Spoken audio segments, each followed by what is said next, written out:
فراس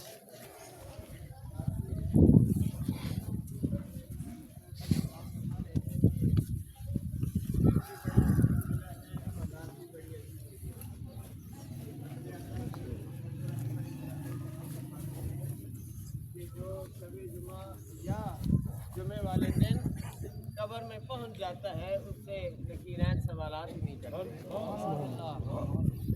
اور دوسری بات یہ ہے کہ یہ وہ ہستی ہیں کہ جن کی حالت میں نے دیکھی ہے، اور میں بھائی ہونے کے ناطے یہ محسوس کرتا تھا کہ شاید میری ایسی حالت ہو تو میں اس گیٹ تک بھی نہ جا سکوں، لیکن یہ بیرون ملک سے سفر کر کے یہاں تک آ گئے. اور بہت عرصہ پہلے یہ ایسی باتیں کرتے تھے جن سے لگتا تھا کہ ان کے شاید وقت قریب ہے. تو یہ ایک اللہ کے ولی کا جست خاکی ہے جو ہمارے سامنے ہے، جس کی ہم نے نماز جنازہ ادا کی ہے.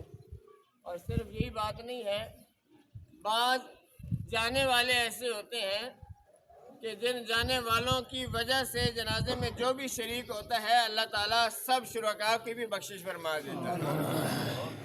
اور یقیناً اتنے عظیم علماء، حفاظ، قراء، مفتیان اعظام یہاں پہ موجود ہیں.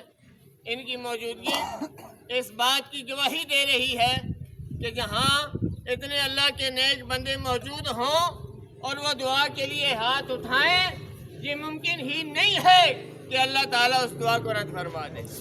ہم ان کی بلندی درجات کے لیے دعا بھی فرمائیں گے. اللہ تعالیٰ ہماری دعاؤں کو قبول و منظور فرمائے. جتنے احباب لالہ زار سے، جتنے میرے احباب تشریف لائے ہیں، غلام مرتضیٰ صاحب تشریف لائے ہیں، اور ناصر صاحب تشریف لائے ہیں، اور ایڈوکیٹ راجہ ایوب صاحب تشریف لائے ہیں، راجہ بدر صاحب تشریف لائے ہیں. اگر میں نام لینا شروع کروں تو بہت وقت گزر جائے گا. جتنے بھی احباب یہاں پہ تشریف لائے ہیں وہ میرے سر کا تاج ہیں. میں ان سب کا صمیم قلب سے شکریہ ادا کرتا ہوں. اللہ تعالیٰ آپ سب کو جزائے خیر عطا فرمائے. اب ہمارے اس علاقے کی زینت، ہمارے اس علاقے کا فخر، بلکہ ہمارے خاندان کا فخر مفتی اہل سنت حضرت علامہ مفتی قاضی سعید الرحمان صاحب، میں آپ کی خدمت میں ملتمس ہوں کہ آپ دعا فرمائیں. آمین. اللهم صل على سيدنا ومولانا محمد معدن الجود والکرم وعلى آله واصحابه اجمعین. مالک و مولا، ہم نے نماز فرض کفایہ ادا کی ہے، اس کی بارگاہ میں شرط قبولیت عطا فرما. جتنے کلمات خیر ہماری زبانوں سے ادا ہوئے ہیں انہیں بھی اپنی بارگاہ میں شرط قبولیت عطا فرما. فاتحہ شریف پڑھی گئی ہے، اسے بھی شرط قبولیت عطا فرما. جو موسمی نظارہ تو ہمیں دکھا رہا ہے یقینی طور پہ ان کے لیے راحتیں ہی راحتیں ہیں. ہم پھر بھی تیری بارگاہ میں حضور نبی کریم صلی اللہ علیہ وسلم کے فرمان کے مطابق کہ اذا صلیتم علی المیت فاخلصوا له الدعاء، جب جنازہ پڑھ چکو پھر مرنے والے کے لیے خالص دعا کرو. کیونکہ پورے جنازے میں خالص میت کے لیے کوئی لفظ بھی نہیں ہے، کوئی لفظ نہیں ہے. خالص اکیلا اس کا نام، جمع کی ضمیروں کے ساتھ ہم میت کو بھی شامل رکھتے ہیں.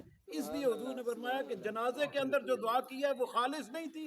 جنازہ پڑھ کے خالص اس کے لیے اللہ کے حضور التجائیں کرو کہ اللہ اس کی مشکلیں آسان فرمائے. اللہ کریم ہماری اس نماز کو